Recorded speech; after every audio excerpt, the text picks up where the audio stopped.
First and foremost, I just want to say a massive congratulations to Crystal Palace. Everybody involved, whether that's the kitchen staff, whether it's the groundsman, whether it's the physios, whether it's the scouts, yeah, manager, players, yeah, directors, yeah, recruitment team, board, yeah, fans all over the world. Don't even have said that already, but I'll say it again. Fans, especially the fans. The fans more so than anybody, yeah? The players and the fans more so than anybody. Glasner more so than anybody. Do you know why? Crystal Palace have just won their first ever major trophy in history. People, what's the date today? Saturday, the 17th of May, 2025. Crystal Palace have made history. They have etched their name into the history of the FA Cup. And no one can take that away from them. No one can take that away from them. I don't care whatever argument anyone wants to bring up about the game. I don't care whatever anyone wants to say about this right, this wrong, this decision, that decision, whatever. I don't care. Yeah? Because nobody can take this away from Crystal Palace. They're about to have their first ever parade. They're about to have their first ever parade. They're about to, all of the fans are going to, around South London, hey, by the way, I ain't going to deal with that. I'm up in North London, so, but you get me? Maybe I'll watch it on the TV. I'll be there with you, man, in spirit, yeah?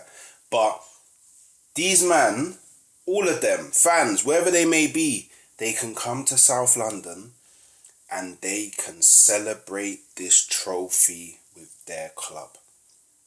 And I'll tell you what, yeah, I've been to some parades, yeah, and it's one of the greatest, like, experiences you can have as a fan.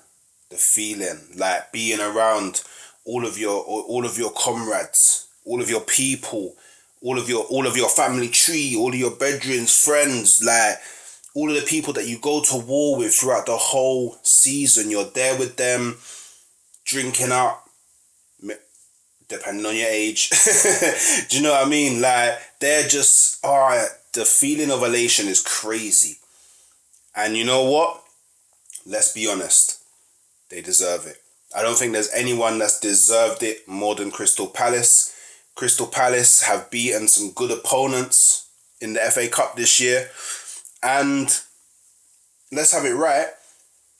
They beat Pep's team in the final. And don't get me wrong, I know that Manchester City aren't the Manchester City of old, but Manchester City still is a far better team than Palace. They've got a far better team than Palace, player for player.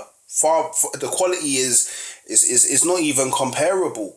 Like, it's a true David versus Goliath type story. Like, if we compare Pep to Glasner, yeah, Glasner's an amazing manager, but in terms of like success and previous successes and what they've brought to the game and their name in the game, they're worlds apart. But today, Goliath was conquered. Yeah? Today, Goliath was conquered. Now, talking a bit about the game, yeah? I'll be honest, I watched the large majority of it, but around about, I think, the 82nd minute, 83rd minute, one of my cousins came round, so I didn't get to watch the full game, but I watched the large majority of it, yeah? And I'll be honest, this is kind of how it looked like to me. It looked like Manchester City were just being Manchester City, dominating the ball, dominating the possession. You know what I mean? Passing it around, passing it to the side. Attempt after attempt. It looked like they was really trying to stamp their authority on the game, especially when they came out from the second half. They came out the blocks. Yeah, but Crystal Palace just really nailed down the kryptonite to Pep and Pep teams, yeah. and the transition was amazing. You know what it was? Whenever Crystal Palace got a chance to, break forward, they always looked dangerous. Like, don't get me wrong, there was times where they was trying to make something happen on the break, and just that final pass, it just wasn't there. It just wasn't there. We'll be honest, it just wasn't there. That final pass, it just wasn't there. But they was trying. Munoz, oh my God, this brother was terrorizing the whole of that side, going forward and defensively. Yeah? Adam Wharton in the middle of the park. I don't care what anyone says, he showed up the Brenner Bowl. You know what? He showed up the whole of that Manchester City midfield. Adam Wharton, what a player. What a player. The press, beautiful. Controlling the midfield. Oh my. Do you know what, Palace? We did it with Ian Wright. I wouldn't mind doing it again for Eze and Wharton. We're linked. But it's not about that today. It ain't about that today. I think Mateta had a really good game. He was the target man that Crystal Palace really needed. Like, they just needed that man that was up there, that the players knew that, do you know what? No matter how much we're getting attacked, yeah, there's someone there that we can get the ball to, and he can hold it up, and it gives us a chance to push forward. Offensive play may not come from it, but he can just hold it up, buy us some time to relieve some pressure and push forward, and then force Man City to have to build up again. And that's what they were doing. Eze with the goal. Man, this kid, man, I don't even call him a kid anymore, because he's like, I think he's like 27, 28. He's now, is he a Palace legend now? Does he go down like as a Palace legend? Like, it was his goal that won them the trophy. And do you know what's crazy as well, yeah? All of the build-up before this game, the focus was on Eze. I found out that he's really good at chess. He likes chess. He likened himself to he said a past pawn that became a queen. I found out that Ronaldinho is his favourite player of all time. Henri second behind. I saw that. I did see that. Do you know what I mean? Like, a lot of the build-up has been around Eze. Yeah?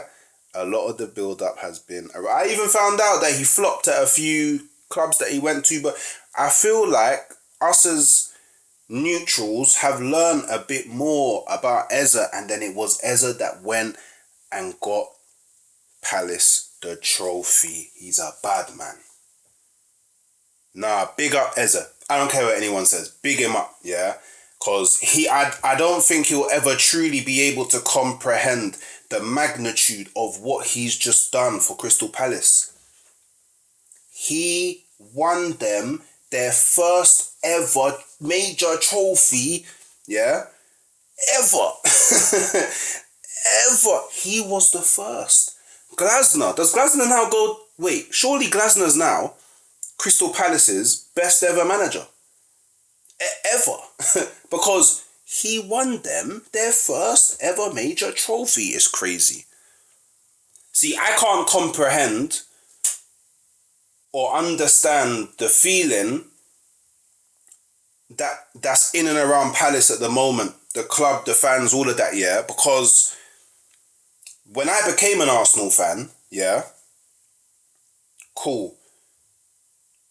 I mean, I didn't know so much in the sense that I was quite young, but, you know, my granny used to, like, one of my grannies tell me all the time, like, he was a big gooner, like, had all the memorabilia, you get me, all of that. He would tell me, yeah, like, we was bad boys back in the day. We was doing stuff. We was winning things.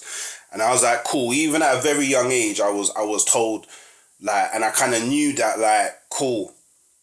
Like, we've won stuff.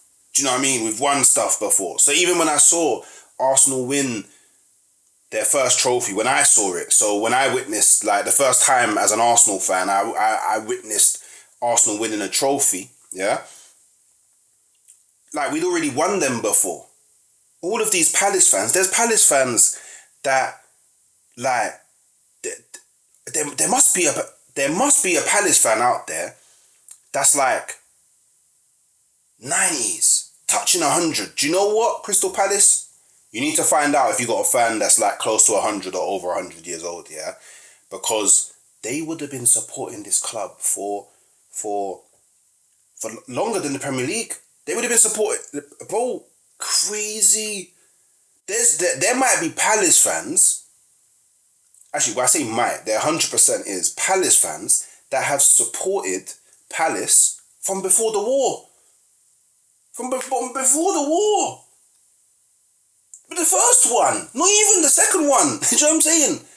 And now, they finally witnessed their club win the FA Cup. And you know what? The most prestigious domestic trophy to ever exist in football. It's the oldest cup trophy. And you know what? I'm genuinely happy for them.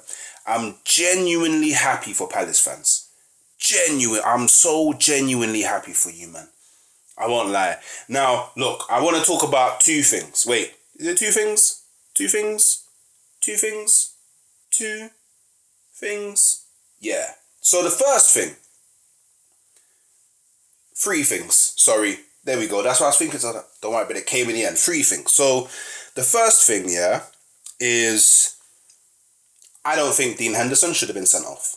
I'm just going to call it as it is. Yeah, for me, he should have got a yellow. I can't remember if he did or not, but basically, not only is the ball going away from the goal, so he's not actually denying a goal scoring opportunity because the ball's going away from the goal, yeah. And I think Haaland gets, I can't remember, does Haaland get the touch? I think Haaland gets a touch first, then he hits it away. So, but even in the other way, it doesn't matter because Haaland's running diagonally away from the goal. Yeah, so he's not denying a goal scoring opportunity. There's actually other Palace defenders there, so he's not even the last man. Do you get what I'm saying? So, don't get me wrong. If the red was given there, I would understand it. But I personally don't think it was a red card.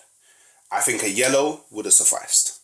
But I'm pretty sure the ref just gave him a talking to. I think that's what he got.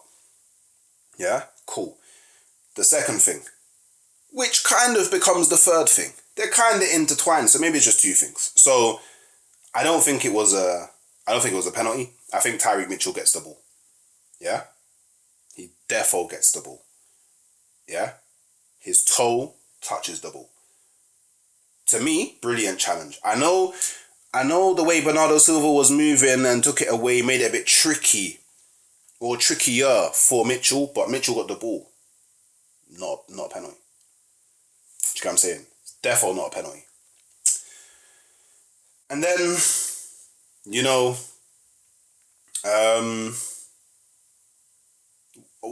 oddly weird. It was weird because I don't know why Haaland gave Marmoush the penalty. I know Marmoush is good at penalties, but like, you're Haaland. I know you've been a bit shaky this season with penalties, but like, you're Haaland. You're City's main man. In a final, you should be like, nah, you know what? Burn everything before. It's the final. I'm going to change the game for my team. I'm going to change the game for City. He didn't do that. He passed off responsibility. Yeah? And now, you know, I saw a stat. I don't know how real it is, but 007 in finals, by the way, killed it. Yeah? Yeah, you get me. Erling Bond, yeah? Cool. But then, big up Dean Henderson on the save. Now, I know a lot of City fans, this is what City fans will say, yeah? Henderson shouldn't have even been on the pitch. And if Henderson's not on the pitch, then we probably scored a penalty. Hold that, yeah? Because today, it's all about Palace celebrating the FA Cup. And, Yeah. That's what I really have to say. You know what I mean? I just wanted to say my little piece, let you lot know that I think what you've done is legendary. Yeah. Enjoy the celebrations, enjoy the closeout of the season, and yeah, big up you Eagles.